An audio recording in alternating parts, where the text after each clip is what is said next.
2시간 전에 마감한 트레이더가 생생하게 전하는 글로벌 마켓 리뷰 델타원입니다.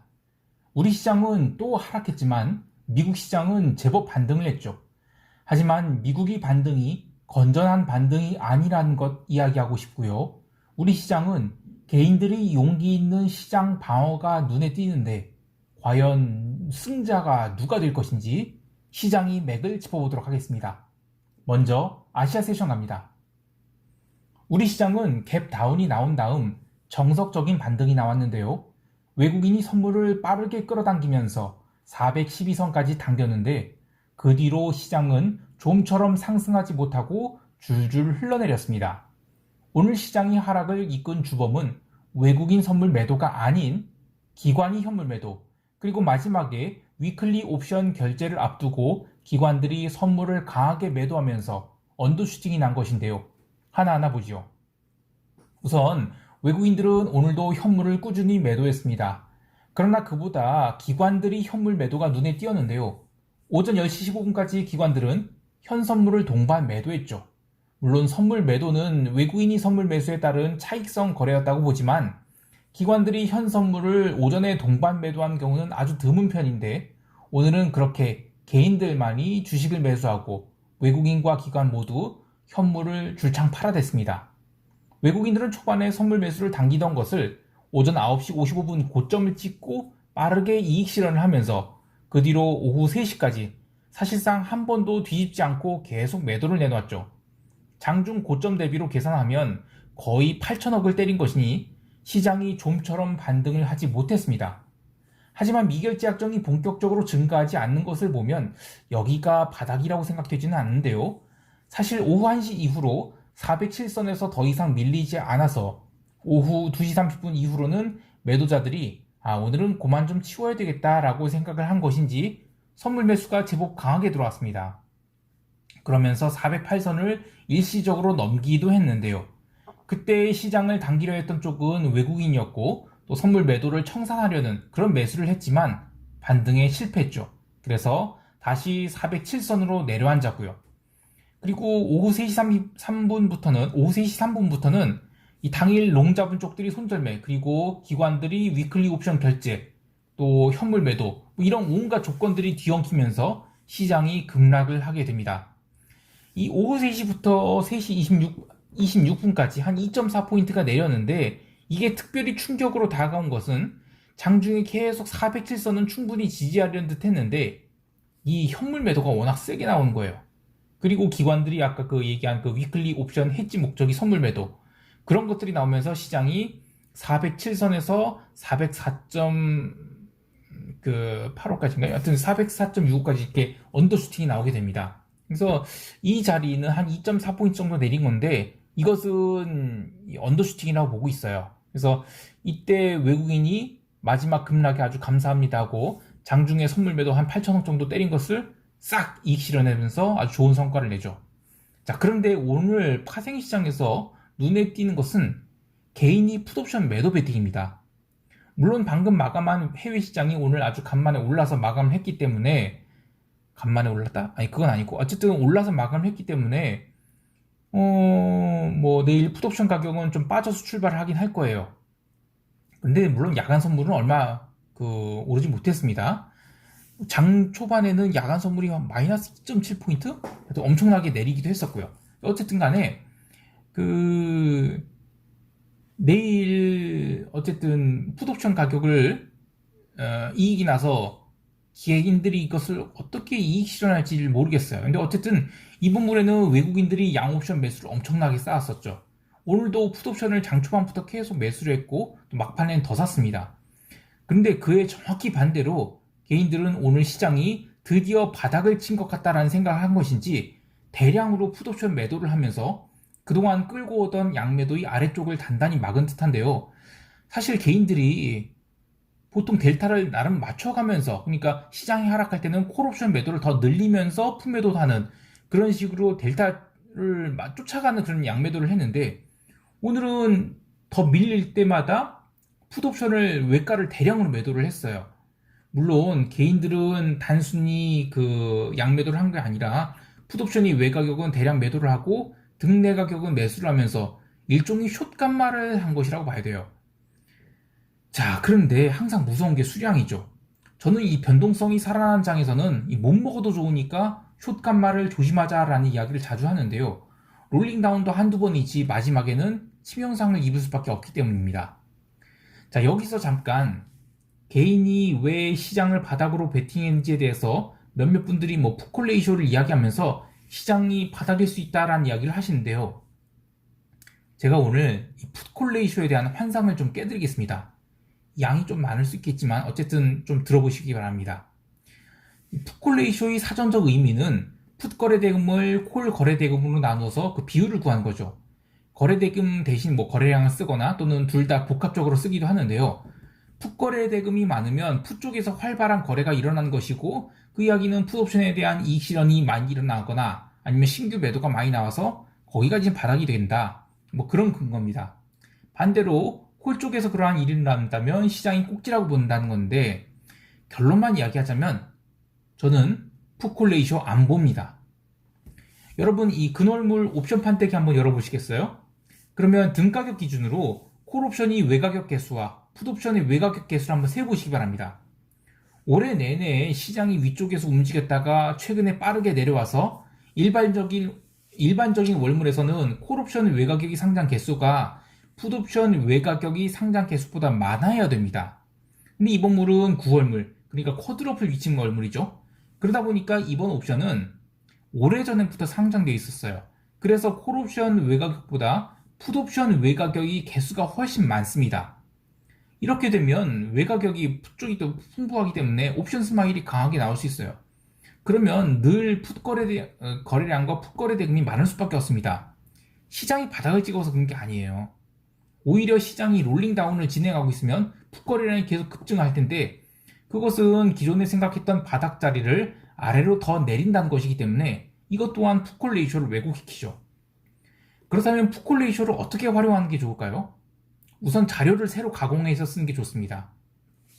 매일이 ATM 기준으로 콜 옵션, 풋 옵션 모두 OTM 10개만 딱 보자라고 결정을 한다든지, 또는 누적적 현황을 본다든지, 또 월물 단위로 끊어서 본다든지 한 식으로 재가공해야만 그나마 좀 의미 있는 데이터가 나올 수 있어요. 하지만 그렇게 하는 것은 노력이 굉장히 많이 들고 또 실제로 활용되기는 또 적합하지가 않아요. 그래서 그러면 이제 사람들이 왜 풋콜 레이쇼 얘기를 하느냐? 그 지표가 이 교과서 또는 블로그 또는 유튜브 또는 증권사 리포트 중에 종종 나오기 때문에 이게 의미 있는 지표로서 해석될 것이 아닌가라는 생각을 하는 것도 있고 선입관도 있고요. 근데 실제로는 이 위에 얘기한 대로 허점이 되게 많거든요. 그래서 저는 누가 풋콜 레이쇼를 바닥 확인할 수 있다고 하면 위 내용들을 좀 잘 이해하고 있는지 물어봅니다. 그런데 제가 여태까지 만난 사람 중에서 일부를 제외하고는 저 문제를 정확하게 이해하고 있는 사람이 거의 없어요. 옛날에 이제 그 우리투자증권의 그 최창구 연구원이라고, 지금은 어디 계신지 모르겠어요. 근데 그분이랑 또 삼성증권의 전균 연구원, 이분들은 정확하게 알고 계신 것 같아요. 그런데 당연히 알고 계시죠. 예. 그리고 한계도 알고 계시고. 그런데도 데일리에는 뭐가 빠지면 안 되니까 매일 올리긴 하세요. 그래서 요즘은 이 풋콜 레이쇼로 바닥 확인하는 건 위험하다. 그리고 그런 식으로 지표와 그 지표의 그 의미와 허점을 깊이 연구해야만 이 지표가 얼마나 가치 있는 것인지를 알 수 있다는 얘기, 그런 얘기를 좀 하고 싶었습니다. 좀 말이 길어졌네요. 또 설레발을 자꾸 했는데, 어쨌든 옵션 시장에서 제 목이 아직도 컨디션이 안 좋습니다. 아무튼 다시 얘기할게요. 옵션 시장에서 외국인이 양매수대, 개인이 양매도가 지금 흥미진진하게 진행되고 있으니까 계속 지켜봐야 되고요. 시장이 바닥은 언제가 될까요? 그것은 영상 말미 총평 때 얘기를 할게요. 자, 유럽 세션 갑니다. 유럽 증시는 오늘 엄청나게 긴 아래꼬리를 만들었습니다. 아시아 세션 내내 약세였던 유럽 지수 선물은 유럽 본장 시작하고 밀리기 시작해서 독일 기준 마이너스 1.73%의 장대 음봉을 만들었었는데요. 사실 마이너스 1.73%라면 얼마 빠진 것도 아니에요. 근데 그동안의 시장이 계속 양봉을 만들면서 당겼던 것을 한 방에 아래로 깐 것이라서 이 8월물 월간 수익률이 3%였거든요. 그러니까 이번 8월 월봉이 유럽 지수들이 3%였어요. 플러스 3%. 근데 그걸 한 방에 보합으로 만들어낸 것이라서 투자자들이 굉장히 스트레스를 받았을 거예요. 중국이 그 럭셔리 소비 관련 경고로 시장이 밀렸다고 하는데, 홍콩 시장이 계속 하락한 것을 포함해서 뭐 중국 상품 거래소에서 그 구리랑 철광석이 또 엄청나게 밀렸죠. 그래서 시장 전반적으로 그냥 불안감을 이어가서 유럽 시장도 초반에 언더슈팅이 나왔다라고 할 수 있겠습니다. 하지만 유럽 증시는 8월 한 달 수익률을 모두 반납한다는 것은 아무래도 오버액션이라고 생각되었는지 장중에 쌍바닥을 확인하고 나서는 꾸준한 반등을 이어갔습니다. 근데 재미있는 것은 증시 반등과 관계없이 유럽 변동성도 계속 상승을 해버렸습니다. 이것은 현재 변동성이 고평가됐다고 할 수는 없고요. 어제의 반등이 인위적인 반등임을 이야기한 것으로 봐야 되겠습니다. 그리고 통화시장에서는 오늘 비달러 통화들이 몽졸이 다 쳐맞았죠. 장중에 반등이 나올 법도 했지만 사실상 거의 반등을 하지 않고 종가 저가로 대부분이 비달러 통화들이 대음봉을 맞았습니다. 이는 명백한 리스크 지표로 보지만 유럽 증시도 미국 증시도 리스크를 무시하고 오늘 반등을 했는데 변동성을 모아서 한 큐에 제대로 밀어버릴 것인지가 궁금합니다. 이렇게 달러 인덱스가 오늘 신고가를 갔는데 올해 3월에 기록한 중요한 달러 고점을 넘겼다는 점에서 의미가 큽니다. 커머디티는 종목별로 좀 다른 흐름이 있었죠. 구리가 중국 시장 이슈로 급락이 나오면서 장중 마이너스 3.74%의 언더슈팅을 보여줬고요. 하지만 유럽 세션에서 반등이 시작되면서 장중 하락폭을 상당히 만회해서 마감을 했는데요. 이렇게 구리는 의미 있는 아랫꼬리를 만들었지만 단 하나의 아랫꼬리로 시장이 바닥을 쳤다고 보기에는 어렵죠. 기름도 장중에 62.5달러를 살짝 깨기도 했는데 이것도 증시 반등과 함께 쭉 당겨 올리면서 나중에 마감 때는 64달러에 근접하는 급반등을 보여주기도 했지만 마지막에 다시 눌려서 63.7달러 선에서 마감을 했습니다. 어쨌든 이 커머디티들은 나름 의미 있는 아랫꼬리를 만들었지만 여전히 반등 시 매도라고 보고 있습니다. 반면 채권 시장은 오늘 참 조용했습니다. 유럽 세션에서 시장이 급락할 때 채권이 잠깐 오르기도 했지만 결국 변동성을 죽인 채 끝나버렸죠. 사실 증시가 이렇게 반등하면 채권 가격이 밀리기라도 해야 될 텐데 그런 거 전혀 없이 그냥 채권은 하루 종일 조용했다. 그래서 저는 미국과 증시, 유럽 증시 반등은 정상적인 반등으로 보지 않고 있습니다. 사실 그 외에도 좀 여러 가지 이유가 있는데 일단은 미국 세션 때 얘기할게요. 자, 이제 미국 세션 갑니다.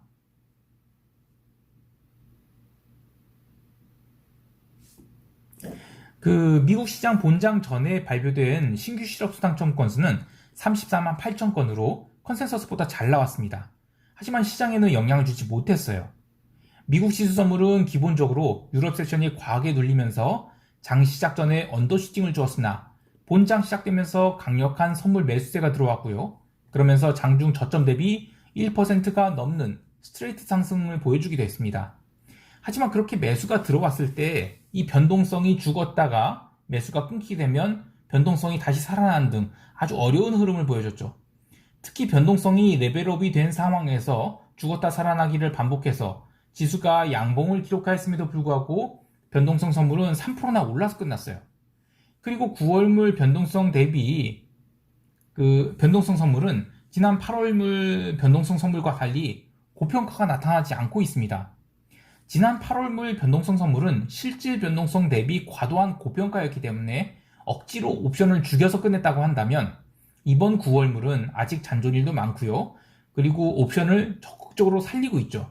그런 점에서 저는 오늘 미국 시장의 반등이 페이크성 반등으로 보고 있습니다. 또 글로벌 옵션도 다 살아나고 있는 국면이에요. 물론 이번 9월물이 옵션 변동성이 언제 어디서 피크를 찍을지 모르겠고 또 다음 주 월요일 정도면 단기적으로는 또 피크를 찍었다고 볼 수 있어요. 근데 그건 그때 가서 봐야 되겠죠. 어쨌든 장중 흐름은 변동성이 살아난 만큼 등락이 아주 심했는데요. 추세적 상승은 이 변동성 매도와 ETF 매수가 만들어냈지만 매수가 멈추게 되면 바로 변동성이 살아나면서 시장이 쭉쭉 밀리고 또 점심에 일어났던 장중 조정은 새벽 3시 30분에는 완전 황당할 정도로 언더슈팅이 나옵니다. 그래서 또다시 ETF 매수가 들어오고 또 변동성이 장중 고점을 돌파하지 못하자 변동성 매도가 들어오면서 오전장에 기록한 고점권에 근접하는 상승을 보여주기도 했습니다. 모두 이렇게 급등락이 나오는 것은 갑자기 커진 변동성에 걸맞는 흐름이라고 할 수 있겠습니다. 개별 종목 보면 장 시작 전에 지수 선물이 갭 다운 출발했을 때 ETF 매수가 강하게 들어오면서 또 빅테크에 골고루 매수가 들어왔죠. 특히 마이크로소프트가 시가 저가로 출발해서 종가 고가로 플러스 2% 상승을 하면서 신고가를 갱신했고, 엔비디아도 실적 발표를 하면서 장중에 무려 7%대 상승을 했습니다. 종가에는 플러스 4%대로 내려왔지만 어쨌든 엄청난 거래량을 만들면서 큰 도치가 나왔고요. 넷플릭스도 오늘 강한 장대 양봉을 만들면서 플러스 4%로 상승으로 마감을 했습니다. 전반적으로 나스닥 중심이 강한 반등이 나왔고, 은행주를 비롯한 주요 굴뚝 주식들은 오늘 조정을 받았습니다. 특히 엑소모빌이 유가락이 연동돼서 추세선을 깨고 내려가서 최근 기록한 저점들을 모두 깨고 52.7달러로 밀렸습니다. 간만에 VIP샵 얘기를 해보죠.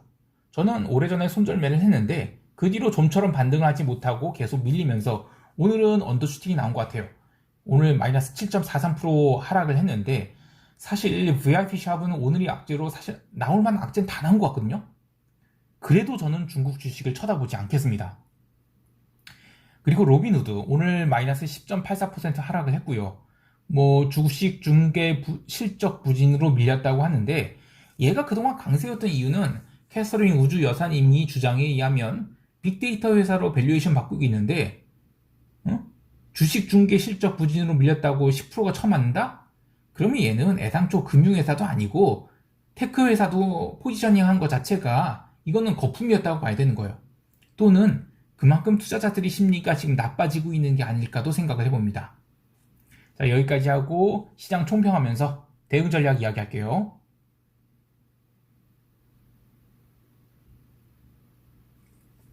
시장이 바닥을 찍었다는 것은 사실 누구도 모르는 일이죠. 이번 변동성이 상승하는 장세이기 때문에 변동성 상승이 멈추는 것이 확인되어야만 바닥이라고 할 수 있겠습니다. 물론 코스피 시장이 목요일 마감 무렵 급락을 한 것은 다분히 인위적인 하락이라서 404선이 이번 주에 한해서는 유의미한 바닥이 될 수 있겠지만, 그렇다고 다시 412선 이상으로 강한 양봉을 만들어낼 것으로 보진 않습니다. 외국인이 삼성전자, 하이닉스 매도가 이제 대충 멈춘 것으로는 보이게 해요. 그래서 그 두 종목은 바닥이라고 할 수는 있겠지만 나머지 종목들에 대해서는 여전히 매도 압력이 강하다고 보입니다. 그래서 저는 한 번 더 언더슈팅이 나올 수 있다고 봐요. 특히 오전장에 언더슈팅이 나오면 금요일 장에 한해서는 종가 고가의 반등이 기대되는데, 금요일 종가 고가 나왔다고 해서 다음 주도 계속 반등 나온다? 그렇게 보진 않습니다. 이번 주에 그래서 콜 430 매도를 넉넉하게 때려놓은 것은 이제 풋옵션 380 정도를 적당히 매도하면서 스트랭글로 변동성 매도 전환을 할 건데요. 오전장에 언더슈팅이 나와서 401선을 위협한다. 그럴 경우에는 380 풋옵션이 아주 강한 시세를 보여줄 텐데, 저는 400선은 이번 주에는 깨기 어려운 자리라고 봅니다. 그래서 400선을 깼다가 올라오면 저는 오히려 급반등도 나올 수 있다고 보고요. 410선까지도요. 근데 어쨌든 400선에 근접하게 되면 저는 고평가된 풋 380을 아주 자신있게 매도하는 것을 생각 중입니다. 물론 오전장에 언더슈팅이 나오지 않고 바로 상승을 하게 되면 콜 매도는 따로 줄이지 않고 또 신규 매도도 하지 않고 올라가는 것을 그대로 볼 생각입니다. 한국 시장이 바닥을 치는 것은 사실 해외 시장에 달려있다고 봅니다. 유럽 증시는 견조하지만 미국 증시와 함께 억지 반등을 했다고 보고 있고요. 금요일 그 부분은 다시 돌려줄 것으로 봅니다. 따라서 월요일 시장에 한국 시장이 언더슈팅이 나올 것이라 보고요. 진정한 언더슈팅이. 그래서 다음 주 월화 정도가 시장에 단기 바닥이 나오지 않을까라는 생각을 하고 있습니다. 글로벌 시장은 기름이 과하게 반등을 했어요. 근데 여전히 60달러 초반까지 내려갈 수 있다고 보고요. 기름은 매도 관점 계속 바라보고 있습니다. 비달러에 대해서도 계속 숏 관점 유지하고 있고요. 미국 지수 선물은 역시 올라올 때마다 계속 매도 관점 유지하고 있습니다. 장중의 변동성이 크므로 한 방향, 그러니까 매도만 바라보시고 장중에 플러스 2%를 스트레이트로 당겨도 증거금을 견딜 수 있게 수량 관리 잘 하셔서 이번 숏 포지션을 잘 끌고 가실 수 있게 되기를 바랍니다. 오늘 제가 목 컨디션이 여전히 안 좋습니다. 좀 주말까지 체력을 좀 잘 회복을 할 수 있도록 하겠습니다. 오늘 하루도 성공 투자하시길 바라고요. 이상 델타원이었습니다. 감사합니다.